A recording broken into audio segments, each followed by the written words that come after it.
কষ্ট দুঃখ আছে সেগুলো যেন সরে গিয়ে একটু আস্তে আস্তে করে স্টেপ বাই স্টেপ আনন্দের পথ বলুন বা উন্নতির পথে যেন যেতে পারে, সেই প্রার্থনা সবাই করুন। আর সঙ্গে আমার মিউজিশিয়ান দাদা ভাইয়েরা বন্ধুরা সবাই আছে, ওরাও যেন খুব ভালো করে শ্রদ্ধার সঙ্গে গান বাজনা করতে পারে, গান বাজনাকে ভক্তির সঙ্গে অন্তর থেকে যেভাবে ওরা বাজায় খুব খুব ভালো। আমি ওদের বাজনাতে প্রচণ্ড প্লিজ, ওরা এত ভালো মিউজিশিয়ান। আর সকালে আমি আজকে ওদের যে প্র্যাকটিসের যে একটা মানে কি বলবো উদ্যোগ, এই উদ্যোগটা থেকে আমি গর্বিত। I am very very proud.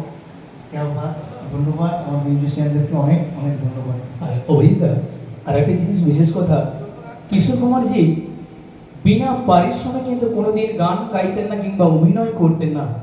বিশেষ করে সরকারি মারফতগুলো, যেগুলো সরকারি মাধ্যম, ওখানে তো একদম পয়সা না নিয়ে করতেন না কোনো অনুষ্ঠান।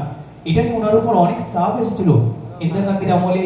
ওনার গান যেটা রেডিওতে বাজানো হতো না, নিষিদ্ধ, এবং সেটা কারণ হিসেবে বললো ওর গানগুলো খারাপ, ওর গানগুলো মানে শ্রুতিকটু, এইভাবে এ করে ওকে ওর গানগুলো বাজাতো না।